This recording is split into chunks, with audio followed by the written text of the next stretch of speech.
I'm that star up in the sky. I'm that mountain peak up high. Hey, I made it.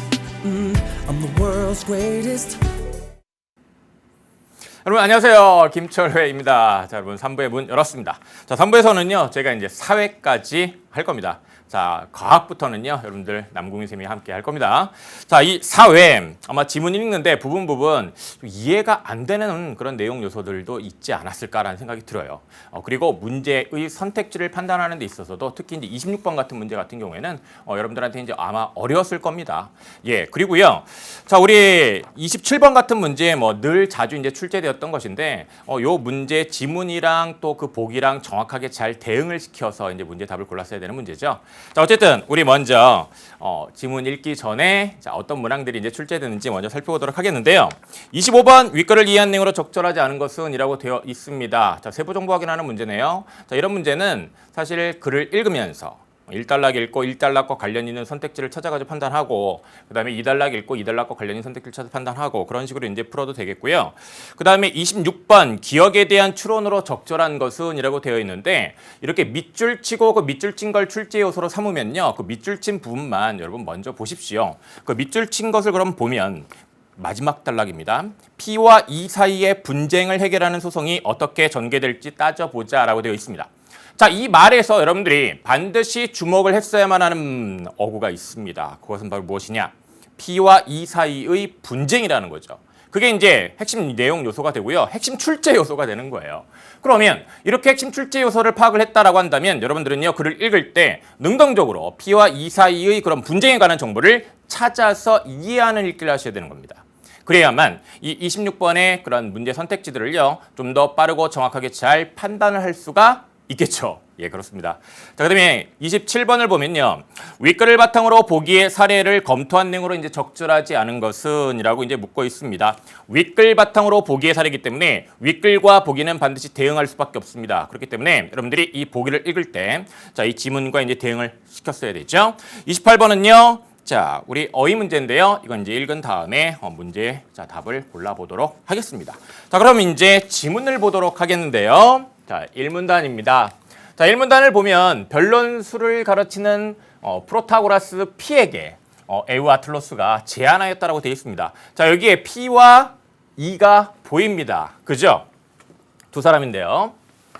자, 여러분들 P와 E의 그런 분쟁이 핵심 출제 요소라는 것을 우리가 이미 문두 그런 문항 어떤 문제들이 출제됐는지를 살피는 과정에서요. 우리가 확인한 거 아닙니까? 자, 그럼 이제 잘 봐야죠. 제가 처음으로 승소하면 그때 수강료를 내겠습니다. 라고 제안을 했습니다. 그렇죠?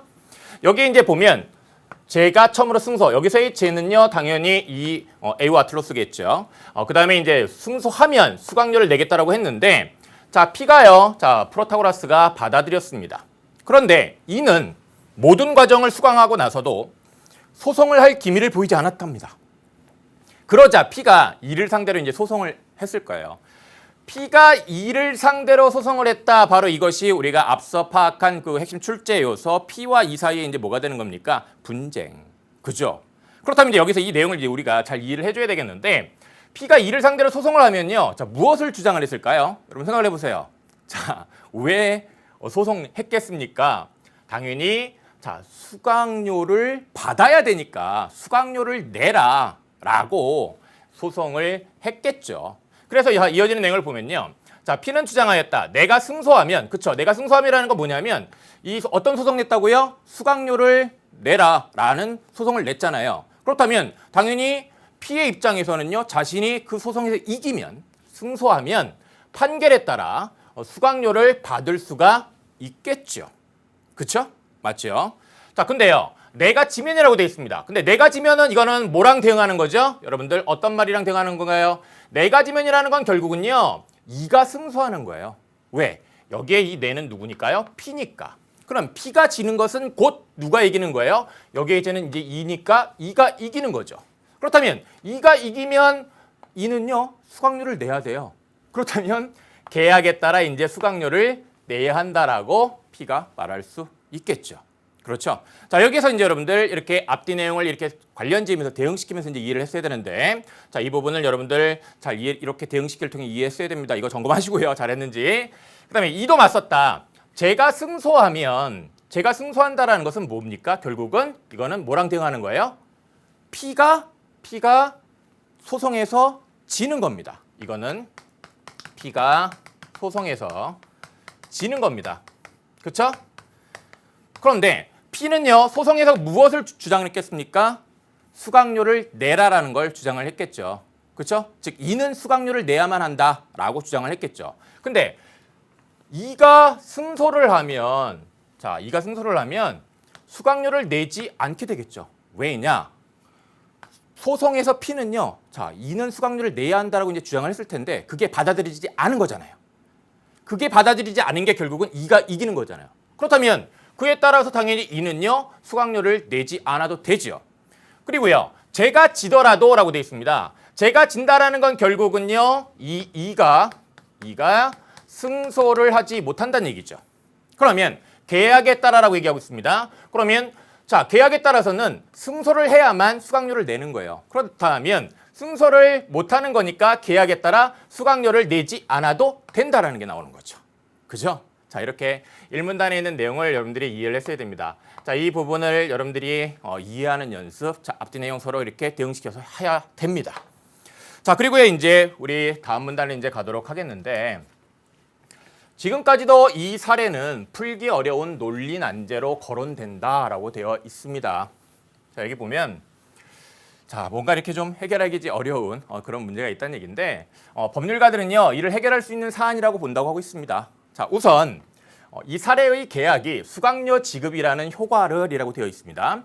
그렇다면 효과는 수강료 이제 지급이라는 건데, 실현되지 않은 그런 사건에 의존하고 있다라는 거죠. 그렇죠? 그렇다면 이제 여기서 또 하나, 실현되지 않은 사건이라는 것이 무엇이냐? 이것에 해당하는 내용을 여러분들이 역시 대응을 시켰어야 됩니다. 어떤 것을 일컫는 것이겠습니까? 바로 제가 승소하면이라는 거겠죠. 승소하면, 근데 이제 아직 승소는요, 이 재판 결과는 나오지 않았어요. 그렇다면 아직 실현되지 않은 거죠. 그러한 것에 의존해가지고 이제 이런 수강료 지급이라는 이런 효과가 이제 이루어지냐 안 이루어지냐 결정되는 거죠. 이처럼 일정한 효과의 발생이나 소멸에 제한을 덧붙이는 것을 뭐라고 한대요? 부관이라고 한다고 합니다. 그러면 여기 이 부관이 이제 용어일 것이고요. 이 용어에 이제 개념이 나와 있는 겁니다. 이런 효과의 발생이나 소멸에 제한을 덧붙이는 것이라고 되어 있습니다. 여기에는 기한과 조건이 있다고 하고 있습니다. 이렇게 설명하는 대상이 둘 이상이면 요 둘의 차이점을 나타내는 말을 여러분들이 또 역시 잘 봐줘야 되겠는데, 먼저 무엇을 설명하고 있냐면 여기 기한을 설명하고 있습니다. 여기서 여러분들이 꼭 잘 짚었어야 되는 말은 어떤 말이냐면 이거예요. 장래에 확실히 발생할 사실에 의존하는 겁니다. 아시겠어요? 효과의 이런 발생이나 소멸이 장래에 확실히 발생할 사실에 의존하도록 하는 거예요. 그건 이제 기한이에요. 이 지문에 의하면요. 반면에 반면이란 말이에요. 그렇다면 기한과 조건은 서로 이제 대비되는 짝이라는 거예요. 그 차이점을 보여주는 말을 여러분들이 잘 주목을 했어야 되는 건데, 장래에 일어날 수도 있는 사실에 의존하는 거예요. 그러면 일어날 수도 있는과 확실히 발생할 사실이라는 것은 다른 거지요. 바로 이 지점을 여러분들이 딱 짚어서 이해를 했어야 되는 거예요. 이건 뭐라고요? 조건입니다. 그러면 기한과 조건의 이런 개념 차이를 우리가 파악을 한 겁니다. 그리고 이제 이러한 개념 차이를 정확하게 파악했느냐 못했느냐는요, 문제의 선택지를 잘 판단하느냐 못하느냐를 결정질까 안 질까요? 지워요. 명심하셔야 됩니다. 그리고 조건이 실현되었을 때 효과를 발생시키면 정지 조건이라고 하고 있고요. 조건이 실현되었을 때 효과를 발생시키는 것은 이제 정지 조건이고요. 그 다음에 소멸시키면 해제 조건이라고 하고 있습니다. 그렇다면 정지 조건과 해제 조건, 발생과 소멸로 역시 이렇게 딱 대비되는 짝이 있는 겁니다.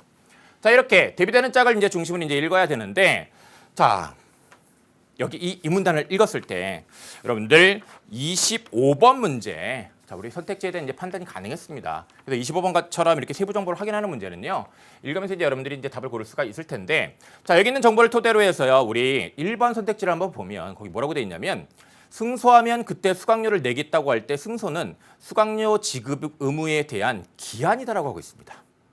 승소는 근데요, 여러분, 승소는 실현되지 않은 거예요. 그래서 승소할지 안 할지 아직 확실한 게 아닙니다. 승소할 수도 있고 그렇지 않을 수도 있는 거예요. 그것은 결국은 확실히 발생할 사실이 아니라 장래에 일어날 수도 있는 것이죠. 그렇다면 여기서의 승소라는 것은 이 개념에 의하면 조건이어야 되는 겁니다. 기한이 아니라는 거죠. 근데 이 일반 선택지에서는 이 승소는 수강료 지급 의무에 대한 기한이라고 하고 있단 말입니다. 맞아요? 안 맞죠. 조건이라고 해야 됐죠? 예, 자 이렇게 1번 선택지 판단했어야 되고요. 2번 선택지 보시면 기한과 조건은 모두 계약상의 효과를 장래의 사실에 의존하도록 한다는 점이 공통된다고 되어 있는데 장래입니다. 그렇죠? 그렇기 때문에 2번 선택지 적절하고요. 3번 계약의 해제 조건을 덧붙이면 그 조건이 실현되었을 때 계약상 유지되고 있는 효과를 소멸시킬 수 있다고 되어 있는데 자 소멸시키면 해제 조건이라 부른다라고 되어 있습니다. 이 말은 결국은 이 3번 선택지에서 말하고 있는 것처럼 해제 조건을 덧붙였을 때, 그쵸? 조건이 실현되었을 때 뭐 될 수 있다는 얘기입니까? 효과를 소멸시킬 수 있다는 얘기가 되는 거죠. 그렇기 때문에 3번도 적절한 것이 되는 겁니다. 그 다음에 이제 4번 판결이 선고되고 하면서 이제 기판력이란 말이 보여요. 그 다음에 이제 5번도 기판력이란 말이 보여요. 기판력이란 말은 아직 근데 우리가 이 문단까지 읽었을 때 못 봤어요. 그러면 이제 판단 보류한 상태로 이제 넘어가야죠. 그렇죠? 예. 자, 다음 문단입니다. 민사소송에서 판결에 대하여 곧 상소나 곧 항소나 상고가 그 기간 안에 제기되지 않아서 이제 사안이 종결되든가라고 되어 있습니다. 자, 여기 여러분들 경우가 두 가지가 제시되어 있죠? 어떻게 해요? 상소, 곧 항소나 상고가 그 기간 안에 제기되지 않아서 자, 요 경우 하나예요. 그래서 이제 사안이 종결된 경우 하나고요. 그 다음에 그 사안에 대해서요. 대법원에서 최종 판결이 선고된 경우 자, 이 두 가지 경우가 있는 거예요. 그래서 여러 가지 경우를 설명하고 있으면 그 각각의 경우를 이렇게 딱딱 짚어주셔야 되는 겁니다. 이제 자, 이 더 이상 그 일을 다툴 길이 없어진다고 되어 있습니다. 이 두 경우는요. 자, 그 일을 다툴 길이 이제 없어진다는 얘기인데 이때 판결은 확정되었다라고 한다라고 하고요. 확정 판결에 대하여는 기판력이라는 것을 인정한다라고 되어 있습니다. 뭐 이미 판결된 것의 어떤 뭐 효력 정도를 의미하는 것 같은데요. 확정된 판결에 대해서는 기판력이라는 걸 인정하기 때문에 자, 이 기판력이 있는 판결에 대해서는 더 이상 같은 사안으로 소송에서 다툴 수가 없다는 얘기예요. 그렇죠? 그러면 기판력이 미치지 않는 판결이 있을 수 있죠. 맞죠? 기판력이 있는 판결이 있으면 당연히 기판력이 미치지 않는 판결도 있을 수 있어요. 그러면 역시 대비되는 이제 짝이 될 텐데 일단 기판력이 있는 판결에 대해서는요. 더 이상 같은 사안으로 소송에서 다툴 수가 없다는 얘기입니다. 자, 그리고 여기서 이제 또 하나 여러분들 자, 이렇게 경우든 개념이든 설명한 다음에 그 다음에 이런 식으로 예를 들어 가지고 뒤에 덧붙여 놓으면 요 설명한 이 내용 가지고 반드시 문제 풀어야 돼요. 그 말은 이 예를 가지고 이 앞에 있는 내용을 정확하게 잘 이해를 해야 한다라는 거죠. 봅니다. 계약서를 제시하지 못해 매매 사실을 입증하지 못하고 패소한 판결이 확정되면 자, 판결 확정됐습니다. 판결 확정됐어요. 근데 이제 자, 여기서 이제 판결이 확정된 거와 관련해서 계약서를 제시하지 못해가 있어요. 이후에 계약서를 발견하더라도 그 사안에 대하여는 다시 소송하지 못한다라고 되어 있습니다. 왜요? 제시하지 못했기 때문에 이미 확정된 것이기 때문에 이제 여기서 이제 끝난 거라는 얘기예요. 그렇기 때문에 그 이후에 계약서를 발견하더라도 이거는 이게 어떤 효력이 없는 거죠. 같은 사안에 대해 서로 모순되는 확정 판결이 존재하도록 할 수는 없는 것이다. 그렇죠? 그래서 더 이상 이제 계약서를 제시하지 못해서 이제 확정 판결 난 것에 대해서는 이제 더 이상 이 법원에서 이제 다툴 수가 이제 없게 된다라는 얘기죠. 예. 자, 우리 이렇게 3문단 읽었고요. 그럼 이제 3문단과 관련해 가지고요. 25번에 4번 선택지를 좀 보도록 합시다. 판결이 선고되고 나서 그렇죠? 여기 우리 읽었잖아요. 자, 이와 관련해서 상소 기간이 다 지나가도록 상소가 이루어지지 않으면 그렇죠? 바로 첫 번째 경우 아닙니까?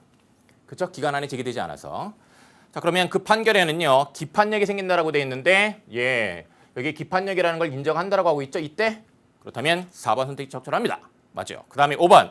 기판력에는 법원이 판결로 확정한 사안에 대하여 이후에 법원 스스로 그와 모순된 판결을 내릴 수 없다는 전제가 깔려 있다라고 되어 있는데 같은 사안에 대해 서로 모순된 확정 판결이 존재하도록 할 수는 없는 것이다라는 이 내용을 근거로 서술된 선택지가 바로 5번이지요. 그래서 5번도 이제 적절한 겁니다. 그렇죠? 예. 그래서 25번 정답은 이미 이제 1번으로 나왔고요. 그다음에 이제 다음 문단 이제 마저 보면요. 확정 판결 이후에 법률상의 새로운 사정이 생겼을 때는 그것을 근거로 하여 다시 소송하는 것이 이제 허용된다라는 얘기를 하고 있습니다. 여러분 여기 법률상의 새로운 이제 사정이 생겼다라고 얘기를 하고 있는데 그럼 이 새로운 사정이 뭘까라는 여러분들 궁금증을 좀 가져야 되고요. 그다음에 이러한 새로운 사정에 대응하는 요소를 역시 이제 뒤쪽에서 찾았어야 돼요. 그것을 근거로 하여 다시 소송하는 것이 허용된다라고 되어 있는데 자 그러면 여러분들 앞에 문단에서 설명한 것은 다시 소송하는 것이 허용되는 경우였어요? 아니죠. 허용되지 않는 경우였습니다. 반면에 여기서는 이제 설명하는 것은 허용되는 경우예요. 그죠? 그렇다면 앞에 문단에 설명한 경우와 여기서 이제 설명하는 경우에 여러분들이 차이점을 딱 정확히 이제 짚었어야 되는 건데 봅니다. 이 경우에는 전과 다른 사안의 소송이라고 하여 이전 판결의 기판력이 미치지 않는다고 보는 것이다. 그렇죠? 전과 다른 사안이다 그건. 해서 기판력이 이전 판결의 기판력이 미치지 않는 거죠. 앞의 경우에는 기판력이 미치는 경우였고요. 근데 여기서 설명하고 있는 거는 기판력이 미치지 않는 것이에요. 자 그러면 또 이제 예를 들어 설명하고 있는데요. 그렇다면 이 예를 들었다는 얘기는 이 앞의 내용을 정확히 이해를 해야 된다는 얘기예요. 계약서는 판결 이전에 작성된 것이어서 그 발견이 새로운 사정이라고 인정되지 않는다. 자 그러면 여기 계약서는 경우는 판결 이전에 작성된 것이어서 새로운 사정이라고 인정되지 않아요. 자 그러나 임대인이 임차인에게 집을 빼어달라고 하는 소송에서 임대차 기간이 남아있다는 이유로 임대인이 패소한 판결. 그렇죠? 기간이 남아있으니까 그 기간까지 살 수 있는 거죠. 그래서 이제 이런 임대인이 빌려준 사람이 패소한 판결이 확정된 후에 실이 흘러 계약 기간이 이제 만료되면 그러면 어때요? 빌린 사람은 나가야 되잖아요. 그죠? 그러면 임대인의 입장에서는요. 빌려준 사람 입장에서는 집을 비워달라는 소송을 다시 할 수 있는 거죠. 근데 여기서 이제 또 하나 여러분들이 주목을 했어야 되는 건 뭐냐면 여기에서 지금 다시 소송하는 것이 가능한 경우는 결국은 뭐냐면 계약 기간이 만료된 거예요. 그죠? 다시 소송할 수 없다라고 얘기한 거는 지금 계약서를 못 찾던 계약서를 찾은 경우예요. 그렇죠? 그러면 지금 계약서 못 찾던 거를 찾았다와 그다음에 계약 기간이 이제 지나지 않았는데 이제 계약 기간이 만료됐다. 이 두 경우 이렇게 여러분들이 딱 짚었어야 되는 겁니다. 그리고 이렇게 딱딱 이런 핵심 내용을 짚었으면 이렇게 짚은 핵심 내용을 문제를 풀 때 요 요소들을 그대로 선택지나 보기에 갖다가 딱딱 대응을 시켜야 되는 거예요. 그러면 문제의 정답이 잘 더 보여요. 그다음에 계약상의 기한이 지남으로써 임차인의 이제 권리에 변화가 생겼기 때문이다라는 건데 이렇게 권리에 변화가 생겼다라는 거 이것이 이제 여기서 얘기하는 바로 이런 새로운 사정이 생겼다와 이제 역시 이제 대응하는 내용이 되겠죠. 그죠? 자 그러면 우리 이 문단 이제 읽었고요. 그다음에 마지막 문단입니다. 이렇게 살펴본 바를 바탕으로 P와 E 사이의 분쟁을 해결하는 소송이 어떻게 전개될지 이제 따져보자라고 얘기를 하고 있네요. 이 사건에 대한 소송에서는 조건이 성취되지 않았다는 이유로 법원이 E에게 승소 판결을 내리면 된다라고 되어 있는데요. P가 소송을 냈습니다. 나에게 수강료를 내야 한다라고 이제 주장하면서 이제 소송을 냈을 텐데요.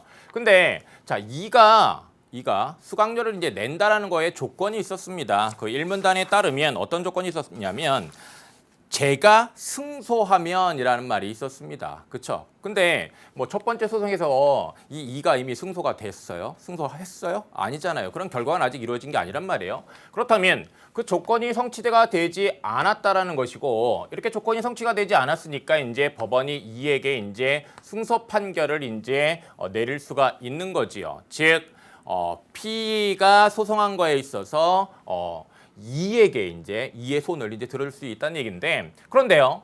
이 판결 확정 이후에 P는요. 다시 소송을 할 수가 있다라는 겁니다. 그렇다면 이 말은 결국은 기판력에 미치지 않는다는 얘기인데요. 조건이 실현되었기 때문이다라는 얘기를 하고 있습니다. 그러면 어떤 조건이 실현되었느냐?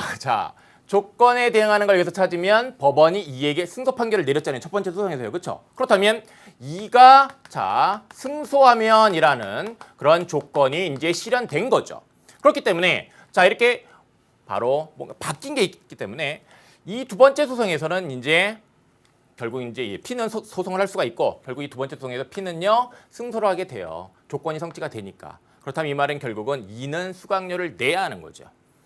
그리고 이때부터는 이가 다시 수강료에 관한 소송을 할 만한 사유가 없다. 왜냐 이제 이미 확정이 판결된 거고요. 이 분쟁은 두 차례 판결을 거쳐 이제 이렇게 해결될 수 있는 것이다라는 얘기를 하고 있습니다. 자, 그러면 이제 우리 지문 다 봤습니다. 그럼 이제 문제를 보는데 25번은 아까 읽으면서 1번으로 정답을 골랐고요. 그다음에 이제 26번인데 이 26번 문항을 여러분들이 이제 판단하는데 이제 좀 어려움을 겪었을 것들이 있어요. 특히 이제 1번이 그래요, 여러분들. 자, 1번 선택지를 보면요. 첫 번째 소송에서 P는 계약이 유효하다고 주장하고 E는 계약이 유효하지 않다고 주장할 것이다 라고 이제 되어 있는데요. 여러분 생각해 봅시다. P가요, 소송을 왜 냈을까요? 왜 냈을 것 같아요? 그건 당연히 P가 소송을 낸 이유는 뭐냐면 E가 수강료를 안 주니까 수강료 달라고 소송을 한 거죠. 그렇죠? 그렇다면 그 소송에서 P가 주장한 것은 결국 무엇일 수밖에 없냐면 자, 이는 수강료를 내야 한다라는 거였을 거예요, 결국은. 그렇죠? 이는 수강료를 내야 한다라는 겁니다. 자, 이거를 이제 첫 번째 소송에서 이제 주장을 했을 텐데요. 자, 여러분들 이의 입장부터 한번 생각을 해보도록 할게요. 이는 어떻게 하면 수강료를 안 낼 수 있을까요? 자, 이는요, 수강료를 내지 않기 위해서는요, 자, 처음에 계약한 거, 즉, 자, 이가 자, 자신이 승소하면 자, 이가 결국 이제 승소를 하는 거죠. 승소를 해야 이제 이가 수강료를 내겠습니다라고 얘기를 했어요. 이거 수강료를 지불하겠다. 지불이라고 쓸게요. 자, 계약의 내용이 이제 이거였는데요. 자, 이 계약이 자, 이의 입장에서는요. 유효하다고 주장을 해야지 P에게 돈을 안 줄까요? 이거 유효하지 않다라고 주장을 해야지 돈을 안 낼까요? 이것이 유효하다고 주장을 해야 돈을 안 내겠죠. 왜냐? 자, 여기에 조건이 있습니다. 이가 승소해야만, 즉 자신이 승소해야만 자기는 돈을 지불하는 거예요. 그렇죠? 그렇다면 이 계약이 유효하다고 이제 주장을 하면 돈을 안 낼 수 있는 거지요. 맞죠? 자, 그렇기 때문에 자, 여기 이는 계약이 유효하지 않다고 주장할 것이다라는 이 설명은 적절하지 않은 것이 되는 겁니다. 그다음에 이제 또 하나. 자, 이제 여기서 이제 우리가 이제 생각할 것이 있는데요. 자, P는 계약이 유효하다고 이제 주장할 것이라고 이제 추론을 했는데, 자, 이것에 대해서 이제 우리가 또 이제 생각을 해보면요.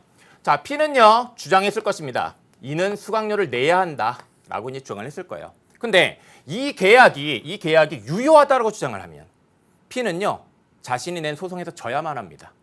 근데 소송에서 지금 뭘 주장했어요? 이는 돈을 내야 한다고 주장을 했는데 여기서 지면 보세요. 이는 돈을 내지 않아도 된다가 돼버리잖아요. 그렇죠? 그렇다면 P의 입장에서는 첫 번째 소송에서는 이 계약이 유효하지 않다라고 주장을 해야만 합니다. 이 계약은 유효하지 않은 것이고 자, 이는 나에게 배웠기 때문에 수강료를 내야 한다라고 주장을 해야 되는 거예요. 그리고 이제 여기서 이기면 이 판결에 따라 이는 수강료를 내야만 하는 거죠. 이기면. 근데 P가 자, 이 첫 번째 소송에서 졌습니다. 그러면 이제 P 입장에서는 또다시 어떤 주장을 할 수 있냐면 계약이 유효하다고 주장할 수 있어요. 계약이 유효하니까 자, 너가 이겼으니까 너 나한테 돈을 내야 한다라고 그 소송이 끝난 이후에 또 주장할 수가 있는 거죠. 그래서 이제 그와 관련해서 1문단에서 이 P가 어떤 얘기를 했다고 하고 있습니까? 내가 승소하면 판결에 따라 수강료를 받게 되고 그 다음에 내가 이제 지면 이제 재판이 끝났어요. 이제 졌으면 내가 지면 계약에 따라 수강료를 내야 하네라고 이제 얘기를 하는 거죠. 그래서 어쨌든 소송에서는 유효하지 않다라고 주장을 해야 P 입장에서는 유리한 거죠. 그렇기 때문에 바로 요 앞뒤 내용이 이제 좀 바뀌어서 이건 적절하지 않은 것이 되겠고요. 2번을 보면 첫 번째 소송의 판결문에는 이가 수강료를 내야 할 의무가 있다는 내용이 실릴 것이다라고 됐는데 자, 첫 번째 소송에서는요. 첫 번째 소송에서 이가 승소했습니다. 이가 승소했다는 얘기는 결국은 이는 수강료를 내지 않아도 된다라는 거예요. 그렇다면 이 말 적절하지 않죠. 그다음에 첫 번째 소송에서나 두 번째 소송에서나 P가 할 청구는 결국 뭐예요? 수강료를 내라. 너 왜 나한테 배우고서 돈 안 내냐? 있겠죠. 그렇다면 이 3번이 정답이 되는 것이겠죠. 이 정답은 비교적 좀 어렵지 않게 이제 판단이 되는데 이 오답을 판단하는데 좀 여러분들이 이제 많이 어려움을 겪었을 겁니다. 그래서 이제 판단이 안 되는 또 선택지가 있으면 참 갈등하게 됩니다. 그래서 이제 어려움을 겪었을 거예요. 자, 정확하게 우리 이렇게 사고하는 그런 훈련 합시다. 자, 특히 자, 이 강의를 통해서 이제 다음 우리 수능을 준비하는 친구들은요, 선생님이 설명한 대로 정확하게 딱딱 따져서 논리적으로 사고하는 연습을 해야 됩니다. 두 번째 소송에서는 이가 첫 승소라는 조건을 달성하지 못한 상태이므로 P는 수강료를 받을 수 있을 것이다라고 되어 있는데, 이가 첫 승소라는 조건을 달성해야만 수강료를 받을 수 있는 거죠. 그렇죠? 이 조건이 성취가 돼야 되니까요. 그렇죠? 그렇다면 달성하지 못한 상태라는 거 이거 적절하지 않고요. 첫 번째와 두 번째 소송의 판결은 P와 E 사이의 승패가 상반될 것이므로 두 판결 가운데 하나는 무효일 것이다라고 되는데, 첫 번째 소송을 전제로 두 번째 소송이 성립이 되는 거예요. 그렇다면 둘 중에 하나가 무효가 되면 안 돼요? 안 돼요? 안 되죠. 그래서 이 추론도 역시 적절하지 않다라는 것입니다. 그래서 이제 26번의 정답은요, 3번이 되는 겁니다. 아시겠죠? 자, 그 다음에 27번 갑니다. 윗글을 바탕으로 보기의 사례를 검토한 내용으로 적절하지 않은 것은 이라고 되어 있는데요. 갑은 을을 상대로 자신에게 빌려간 금전을 갚아달라는 소송을 하는데 계약서와 같은 증거자료는 제출하지 못했다고 하고 있어요. 이거 여러분들 지문의 내용이랑 대응하죠? 지문에서도요, 이 계약서와 같은 이런 증거 자료를 제출하지 못한 것에 관한 그런 내용이 있었습니다. 자, 여러분들 우리 산문단에 보시면 계약서를 제시하지 못해 매매 사실을 입증하지 못하고 패소한 판결이 확정되면 이런 말이 있었어요. 그 경우에는 기판력이 이제 미치는 경우였죠. 그래서 다시 이제 판결이 확정된 이후에는 다시 소송하지 못하는 것이었습니다. 그렇죠? 자, 그러면 자, 여기 가를 보도록 할게요. 그 결과 가 또는 나의 경우가 생겼다고 하는데, 가의 경우는 이제 어떤 경우냐?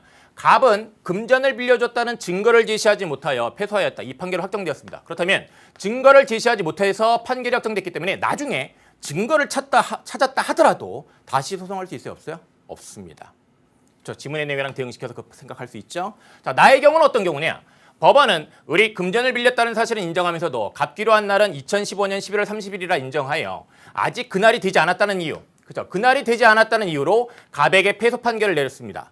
그리고 이 판결이 확정되었어요. 자, 이거는 여러분들 또 지문에 어떤 내용이랑 대응하냐면 네 번째 문단에 어떤 말이 있었습니까? 시일이 흘러 계약 기간이 만료되면 이란 말이 있는데, 그 앞에 임대차 기간이 남아있다는 이유로 임대인이 패소했다는 말이 있었습니다. 그 내용이랑 바로 대응하는 거죠. 그럼 이제 지문에서 또 어떤 얘기하고 있었냐면, 임대차 기간이 남아있다는 이유로 임대인이 패소한 판결이 확정되는 시일이 흘러 계약 기간이 만료되면 임대인은 다시 소송할 수 있다고 했습니다. 그렇다면 자, 결국 이 경우는 어떤 경우를 제시한 거냐면, 자, 2015년 11월 30일이라 인정했기 때문에 이 날짜가 이제 되면 이 이후에는요, 갑의 입장에서 다시 소송을 할 수 있는 거예요? 없는 거예요? 있는 경우예요. 그렇다면 가의 경우와 이 나의 경우가 다시 소송을 할 수 있는 경우와 할 수 없는 경우로 딱 대비되는 짝이고요. 이 내용들은 각각 지문의 내용과 그렇게 정확하게 또 대응이 되는 겁니다. 자, 그 다음에 이제 우리 선택지를 판단하도록 하겠는데, 가의 경우 갑은 더 이상 상급법원에 상소하여 다툴 수 있는 방법이 남아있지 않다라고 되어 있습니다. 그렇죠? 갑은, 자, 가의 경우에는요, 이거는 기판력이 이제 미치는 경우이기 때문에 더 이상 다툴 수 있는 경우가 아니죠. 그 다음에 가의 경우 갑은 빌려준 금전에 대한 계약서를 발견하더라도요, 그걸 근거로 해서 다시 소송을 할 수가 없어요. 그렇죠? 소송할 수 없는 경우였습니다. 맞죠? 3번입니다. 나의 경우 을은 2015년 11월 30일이 되기 전에는요, 갑에게 금전을 갚지 않아도 된다. 그렇죠? 이 날짜가 되어야 이제 갚으면 되는 거니까 그 전에는 갚지 않아도 되는 거예요. 이거는 이제 지문에 어떤 경우랑 같냐면, 그 임대 기간이 만료되기 이전에는 임차인이 안 나가도 되는 경우와 정확하게 이제 대응하는 겁니다. 다음입니다. 나의 경우 2015년 11월 30일이 지나면 갑이 을을 상대로, 그렇죠? 나의 경우는요, 자, 요 기간이 이제 지나면 다시 소송을 할 수 있는 경우였습니다. 그렇죠? 기판력이 미치지 않는 경우였죠. 그렇기 때문에 달라는 소송을 다시 하더라도 기판력에 저촉되지 않는다. 그렇죠? 기판력이 미치지 않는 경우니까요. 맞고요. 5번입니다. 나의 경우 이미 지나간 2015년 2월 15일이 갚기로 한 날임을 밝혀주는 계약서가 발견되면이라고 되어 있는데, 여러분 이 판결은요, 이미 그 계약서와 같은 증거 자료를 제출하지 못해서요, 그 확정 판결이 난 경우예요. 그렇죠? 그렇다면 그렇기 때문에 이런 계약서가 발견되더라도요, 이 계약서를 근거로 삼아 가지고요, 다시 소송을 추진할 수가 없어요.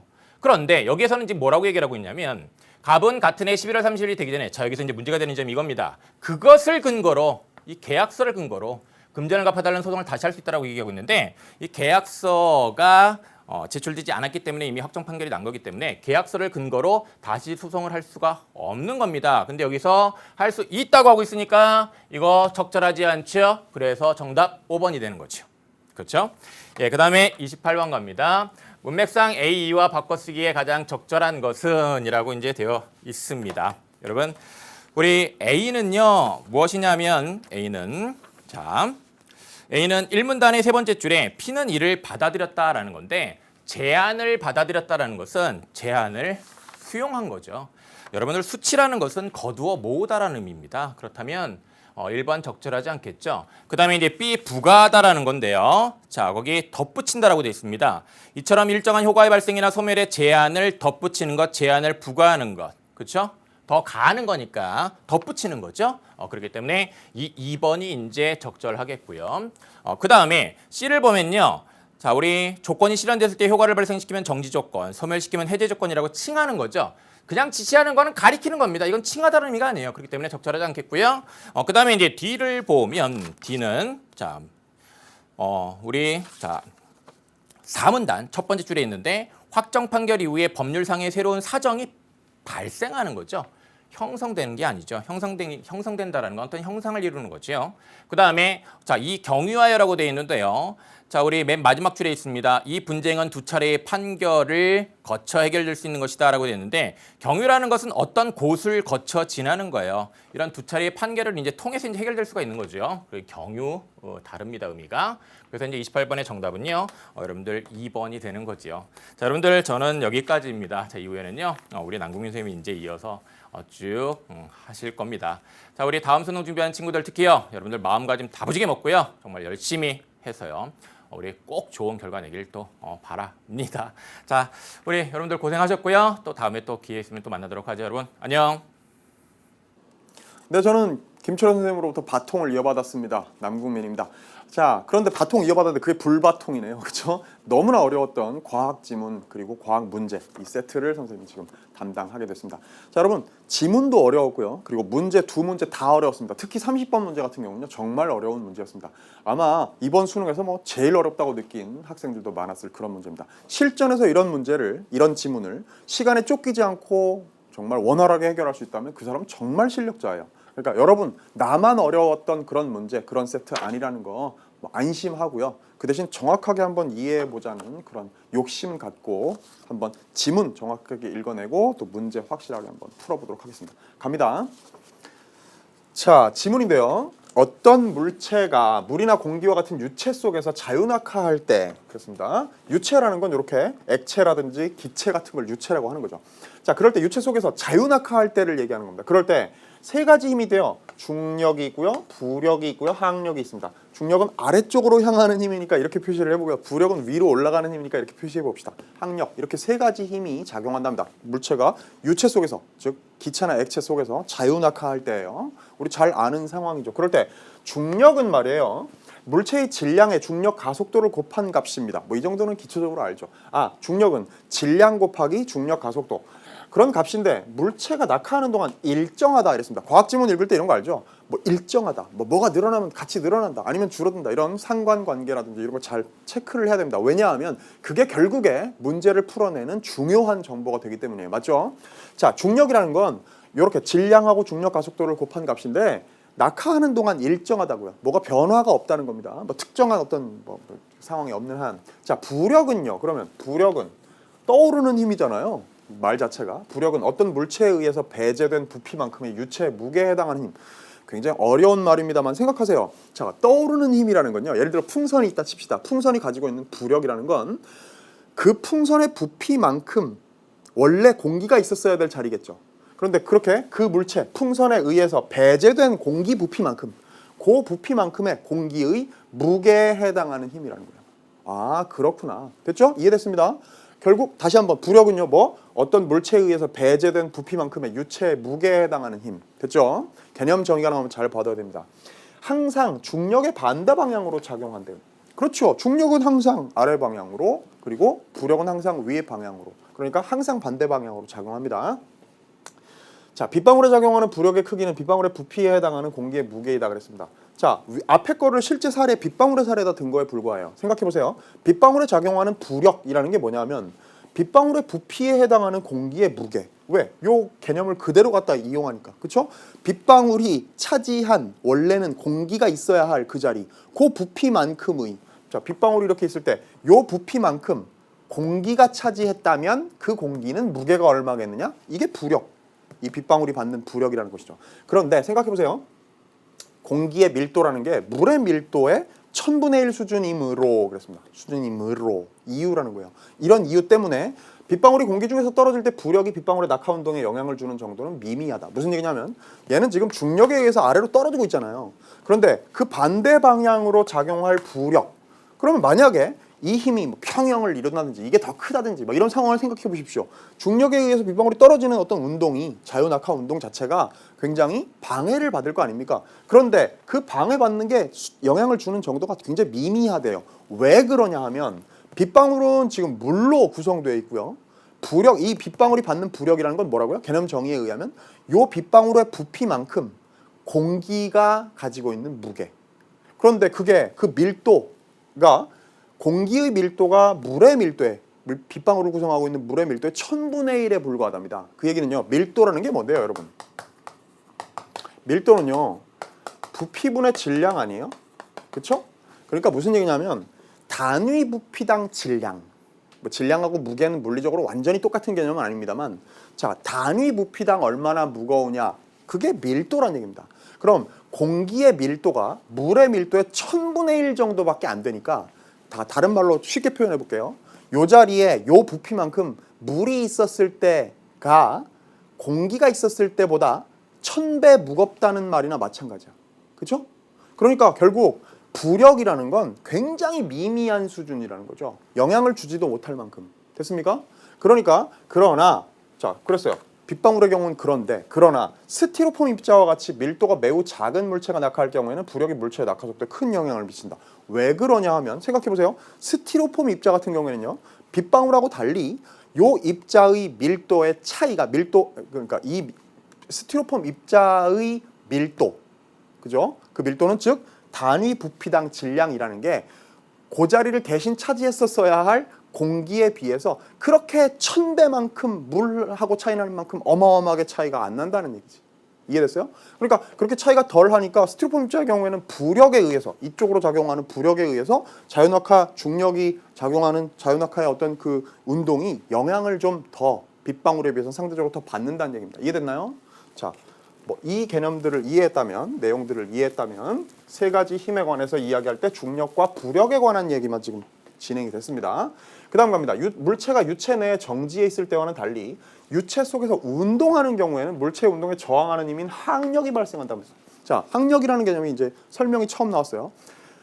유체 안에서 정지해 있을 때는 부력도 존재할 수 있고 중력도 존재할 수 있지만 항력은 없다는 거예요. 그런데 정지해 있을 때와는 달리 운동하기 시작하면 뭐 이동하면 그 운동에 저항하는 힘인 항력, 저항하는 힘이라고 해서 항력입니다. 항력이 발생하는데 이 힘은 물체의 운동 방향과 반대로 작용한다.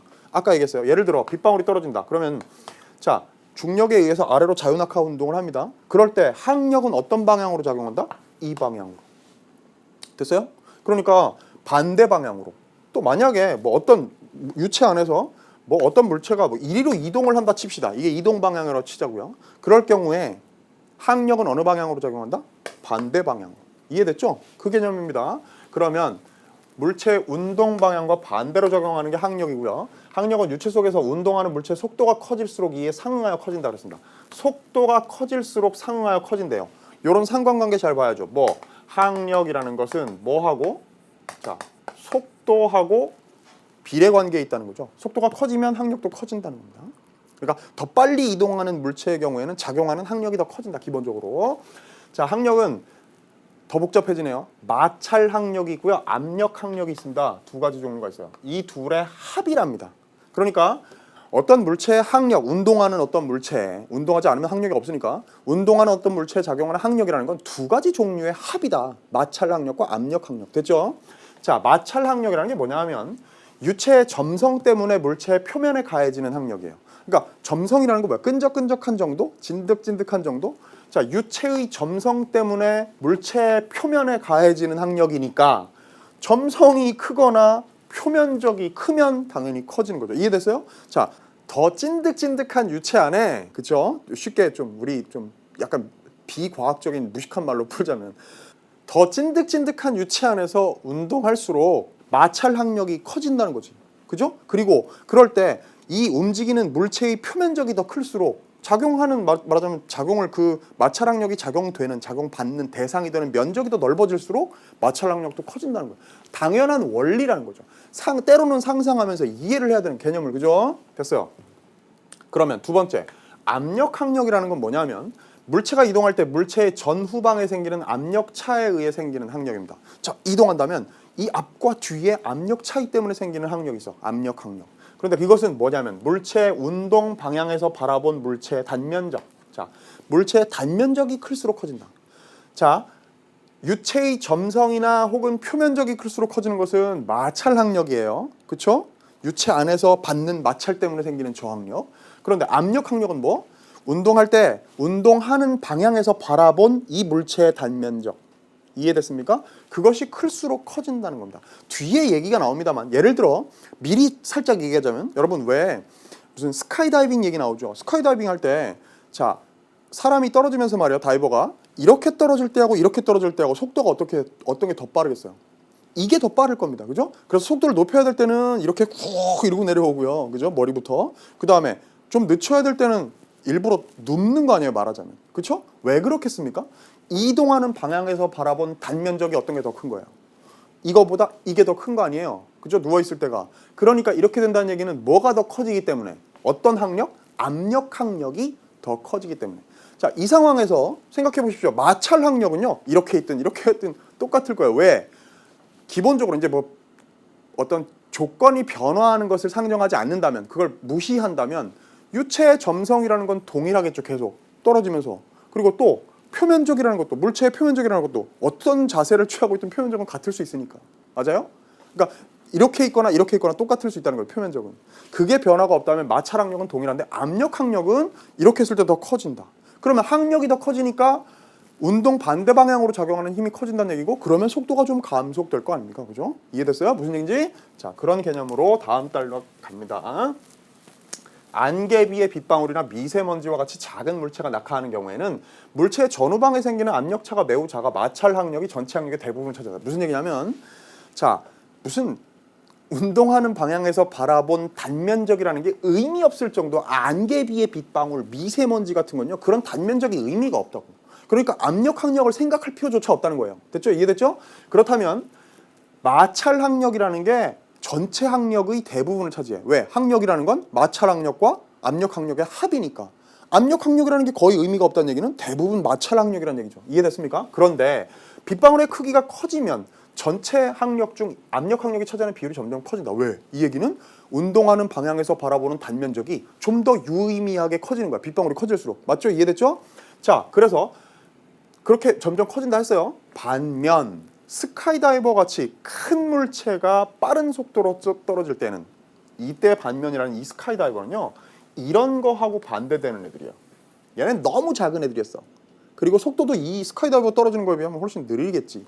자, 반면 스카이다이버 같이 큰 물체가 빠른 속도로 떨어질 때는 물체 전후방에 생기는 압력차에 의한 압력 항력이 매우 커요. 그래서 마찰 항력이 전체 항력에 기여하는 비중은 무시할 만하다. 왜? 전체 항력이라는 것은 마찰 항력 더하기 압력 항력인데, 워낙에 큰 물체다 보니까 떨어질 때 운동하는 방면에서 바라본 단면적이라는 게 굉장히 크기 때문에 압력 항력의 크기가 어마어마하게 커지는 거예요. 전체 비중 안에서, 항력의 전체 합 안에서. 그러면 상대적으로 압력 항력이 커진다는 얘기는 마찰 항력의 비중은 거의 무시할 만큼 작아질 수 있다는 얘기입니다. 이해됐죠? 자, 지문의 내용들을 이렇게 쭉쭉 머릿속에 끌고 오면 내용을 정확하게 이해할 수가 있다. 갑니다. 빗방울이 낙하할 때 처음에는 어때요? 처음에는 말이에요, 중력 때문에 빗방울의 낙하 속도가 점점 증가한다. 자, 쭉 떨어지기 시작해. 그런데 이에 따라 항력도 커지게 된다. 여러분 이거 이해하십시오. 아까 우리 이문단에서 이런 얘기 나왔었어요. 속도가 점점 증가하면 그에 따라 항력도 커지게 된다. 왜? 아까 항력은 속도랑 비례 관계에 있다고 했으니까 속도가 빨라지면 점점 더 빗방울의 속도가 빨라지면 항력도 그에 따라 커지게 됩니다. 이해되죠? 자, 그러면 마침내 항력과 부력의 합이 중력의 크기와 같아지게 된다 그랬습니다. 자, 요거 한번 볼까요? 항력과 부력의 합이 중력의 크기가 같아지게 된다. 잘 보세요. 자, 그림을 좀 더 정성껏 그려볼게요. 자, 빗방울이 떨어질 때 이 떨어지는 아래 방향으로 작용하는 힘은 중력입니다. 맞죠? 근데 중력과 반대 방향으로 항상 작용할 수밖에 없는 힘은 뭐예요? 부력. 맞죠? 만약에 어떤 물체가, 이게 빗방울이든 뭐든 말이에요, 중력보다 부력이 더 커. 그러면 얘는 떨어지지 않고 떠오를 거예요. 이해됐어요? 상승하겠죠. 근데 빗방울의 경우에 떨어질 때는 어쨌든 부력보다는 중력이 더 클 거라고. 맞죠? 그런데 여기에 이게 이동 방향이니까 그럼 운동 방향의 반대 방향으로 작용하는 항력이라는 애도 있을 거 아닙니까? 맞아요? 그런데 이때 부력이라는 건 빗방울의 크기가 고정되어 있다면 부력은 그 부피만큼을 차지했어야 할 공기의 무게이기 때문에 부력은 고정되어 있는 값이야. 맞아요?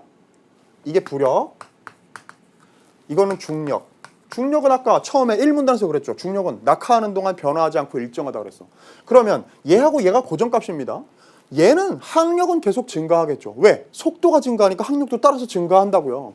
그러면 얘가 처음엔 미미했다가 아마도 점점 커져가지고 말이에요. 이게 이렇게 해서 두 개의 합이 중력하고 같아질 수 있어. 그런 순간이 올 겁니다. 맞아요? 이해됐어요? 그러면 이 부력 더하기 항력의 위로 잡아당기는 힘과 아래로 끌어내리는 중력이라는 것이, 자 다시 갑니다. 이렇게 뭐예요? 항력과 부력의 합이 요 둘의 합이 중력의 크기와 같아지는 때가 온다는 거지. 이해됐어요?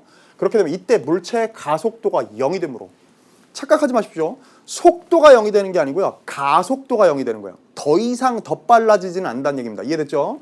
요 힘이 평형을 이루게 되면, 자 0이 되므로, 가속도가 0이 되므로 빗방울의 속도는 일정해지는데, 일정해진다는 게 빗방울의 속도가 0이 된다는 얘기가 아니에요. 빗방울의 가속도가 0이 되는 것이고, 가속도가 0이 된다는 얘기는 일정한 속도로 등속도 운동을 한다는 얘기지. 이해됐죠?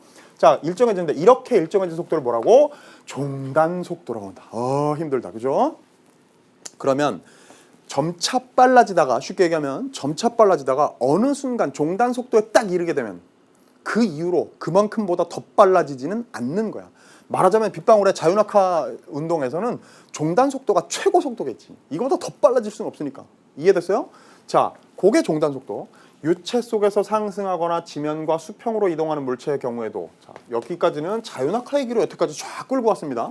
그 다음에 뭔가 덧붙여야 될 사례가 있어. 나중에 문제에서 활용해야 되니까. 왜? 유체 속에서 상승할 때도, 또 지면과 수평으로 이동할 때도, 그런 경우에도 뭐가 있을 수 있다? 종단 속도가 나타나기도 한다는 거예요. 그것은 이동 방향으로 작용하는 힘과 반대 방향으로 작용하는 힘의 평형에 의한 것이다. 이해됐습니까? 힘의 평형. 좀 전에 얘기했듯이 이 얘기가 딱 힘의 평형이거든. 자, 이 방향으로 작용하는 힘과 반대 방향으로 작용하는 힘의 합이, 그러니까 이것의 합과 이것이, 이쪽 힘과 이쪽 힘이 평형을 이루게 되면 종단 속도에 도달한다는 거예요. 그게 힘의 평형 상태라는 거죠. 이해됐습니까? 자, 이 지문의 내용 자체를 여기까지 끌고 오는 것도, 이해하는 것도, 원리를 정확하게 이해하는 것도 쉽지가 않아요. 그런데 우리를 기다리는 것은 무시무시한 두 문제입니다. 자, 지금 이 원리를 가지고 차근차근히 한번 문제를 한번 풀어보자고요. 29번 일단 당황했죠. 윗글을 읽고 윗글을 통해 알 수 있는 내용을 적절한 거 고르라는데 판단이 쉽지가 않아요. 1, 2, 3번은 그나마 쉽습니다. 정신만 차리면, 스카이다이버가 낙하 운동할 때는 마찰 항력이 전체 항력의 대부분을 차지한대요. 3문단의 5째 줄 이하의 내용을 정면으로 위배한 선지입니다. 마찰 항력은 거의 무시할 정도라고 했으니까 지문 안에 명백하게 나와 있죠. 압력 항력이 너무나 크기 때문에. 됐죠? 자, 두 번째, 물체가 유체 속에서 운동할 때 물체 전후방에 생기는 압력차, 이게 뭐와 관련 있는 거? 압력 항력하고 관련 있는 거. 그게 그 물체 속도를 증가시킨대요. 항력은요, 물체의 운동 방향과 반대 방향으로 작용하는 힘이에요. 일종의 브레이크에 해당하는 힘인데 뭘 증가시켜? 감소시키지. 말도 안 되는 얘기고요. 3번, 낙하하는 물체의 속도가 종단 속도에 이르게 되면, 자, 종단 속도라는 거 개념 우리 4문단에서 나왔던 거 생각하십시오. 이렇게 되면 그 물체 가속도는 중력과 속도가 같아지는 게 아니라, 종단 속도라는 개념 자체가 뭐라고? 가속도가 0이 되는 지점. 따라서 0이 된다. 이래야 맞는 선지가 되는 거예요. 가속도는 0이 된다. 맞죠? 이해됐죠? 종단 속도의 개념에 의하면 3번 선지 틀렸습니다. 4번 가죠. 균일한 밀도의 액체 속에서 낙하하는 동전에 작용하는 부력은 항력의 크기에 상관없이 일정한 크기를 유지한다 그랬어요. 여러분 잘 생각하십시오. 뭐 상황을 복잡하게 생각할 필요도 없어요. 부력이라는 개념 자체가 1문단의 다섯째 줄에서 넷째 줄에 이야기하기를 부력은 뭐라고? 어떤 유체 안에서 이 동전이 말하자면 이 동전이 얘 대신 고자리 고부피에 차지했을 이 액체의 무게라고. 그러면 부력은 항력이 어떻게 되든 상관없이 변화할 수 있겠지만 그 항력은 크기에 상관없이 일정한 크기를 유지한다는 거 맞는 얘기라는 얘기죠. 그러면요 4번이 맞다는 판단을 했다면 5번은 자연히 틀렸다는 판단으로 갈 수 있어야 돼. 왜? 균일한 밀도의 액체 똑같은 상황이네요. 그 속에서 완전히 잠겨있는 쇠막대에 작용하는 부력은 그렇습니다. 여러분 지금 동전하고 쇠막대로 상황만 다른 걸로 만들었을 뿐 그런데 이 쇠막대에 작용하는 부력이라는 거 부력 아까 뭐라고? 서 있을 때보다 누워 있을 때가 더 크다. 아니 부력은 뭐라고? 일정한 크기를 유지해야 돼. 어떤 모양으로 그 액체 안에 일부분이 나와 있지 않고 완전히 그 안에 잠겨 있기만 하다면 어떤 모양으로 있더라도 얘가 받는 부력은 동일해. 왜냐하면 얘가 차지하고 있는 부피가 변화가 없는데 그 부피에 해당하는 균일한 밀도의 액체의 무게는 변화하는 게 아니니까. 맞죠? 따라서 4번이 맞다면 5번이 틀렸고 5번이 틀렸다면 4번이 맞다는 걸 확신할 수 있는 그런 이해가 돼야 된다. 29번은요 4, 5번 판단이 좀 어려웠지만 그나마 좀 나아요. 30번 제일 어려운 문제였죠. 갑니다. 이 상황이 어려운 이유가 뭐냐면 얘네는 지금 여태까지 지문에서는 자유낙하로 계속 떨어지는 거 우리 생각했는데 이건 지금 상승하는 겁니다. 그러니까 우리가 더 복잡해지는 거야. 그런데 원리는 기본적으로 같아요. 갑니다. 크기와 모양은 같다라는 얘기가 뭐냐 하면 부피가 동일하다는 걸 이렇게 표현한 거예요. 자, 크기와 모양은 같지만 밀도가 서로 다른 두 구모양의 물체 A, B가 있습니다. 자, A가 이렇게 있고요. B가 이렇게 있어요. 크기와 모양이 같은, 즉 부피가 동일한 두 물체가 있습니다. 그런데 공기 중에 고정했어. 근데 얘네들은 밀도가 서로 다르다 그랬습니다. 자, 보세요. 자, 부피가 동일하죠. A와 B가 동일합니다. 근데 밀도가 어떻게? A와 B 사이의 밀도 그러니까 A와 B가 밀도가 공기보다 작고 B가 밀도가 A보다 더 크다 그랬으니까 밀도를 순서대로 늘어놓으면 A, B, 공기 이렇게 될 겁니다. 이해됐죠? 자, 밀도라는 건 단위 부피당의 무게에 해당되는 거, 질량에 해당되는 걸 말하자면 밀도가 부피분의 질량이니까. 자, 그랬을 때 밀도가 제일 작은 게 A이고 그 다음에 B가 작고 그 다음에 공기가 작다. 자, 이렇게 했습니다. 그러니까 공기가 밀도가 제일 크다 이런 상황이죠. 그랬을 때 그렇다면요, 밀도가 이렇다는 얘기는 단위 부피당 질량이 단위 부피당 질량은 자 A보다 B가 더 크다는 얘기고 이 얘기는 곧 뭘로 이어갈 수 있는가 하면 얘들은 중력이 말이에요. 중력은 A하고 B 중에 B가 더 많이 받는다는 얘기예요. 그리고 얘네들 또 하나 중요한 건요.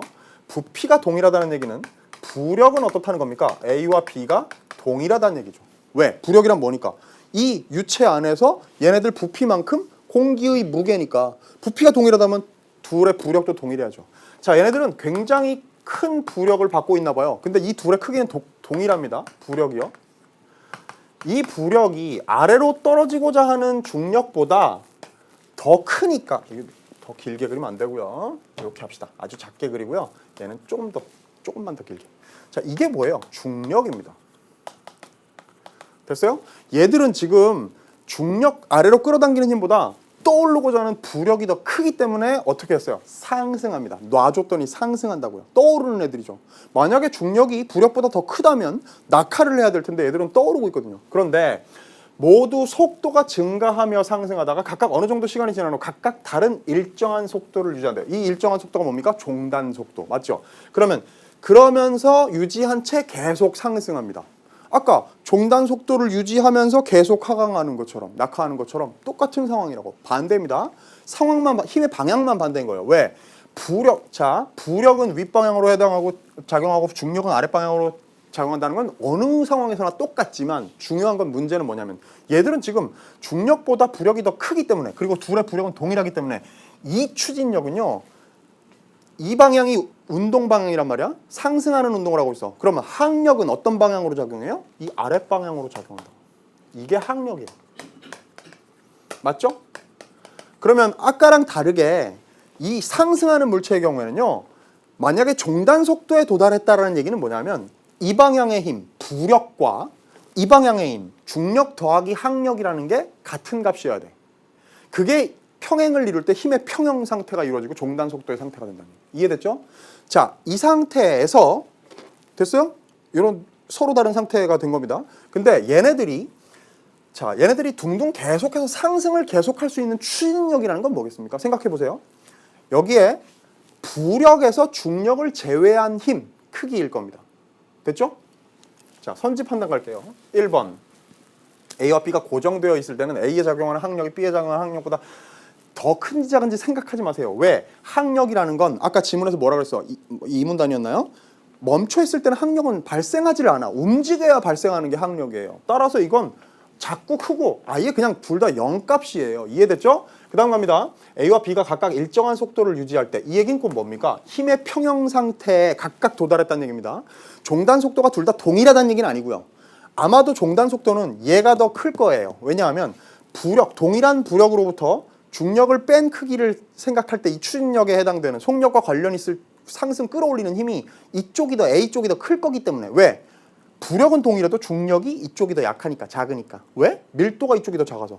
이해됐죠? 그러니까 어쨌든 일정한 속도를 각각 유지했을 때 둘 다 각각 종단 속도에 도달했을 때 A에 작용하고 있는 항력은 B에 작용하고 있는 항력보다 더 작겠군. 그런데 왜? 더 커야죠. 생각해보세요.